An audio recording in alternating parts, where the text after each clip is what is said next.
Abbiamo fatto una grande partita, ci eravamo preparati bene, diciamo che poi è andata come avevamo preventivato, i gol sono arrivati proprio come pensavamo noi, col portiere di movimento su un calcio piazzato. Purtroppo l'errore è stato che c'è stato un errore individuale grave e ci hanno fatto il pareggio.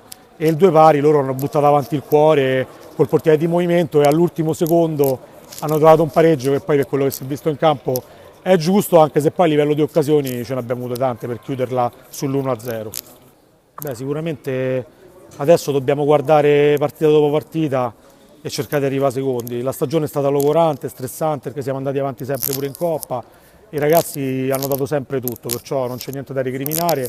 Il Viterbo è una squadra che ha fatto il percorso praticamente netto, è imbattuta, ha fatto tutte vittorie e due pareggi, perciò meritano di andare in Serie B e gli faccio un grande in bocca al lupo.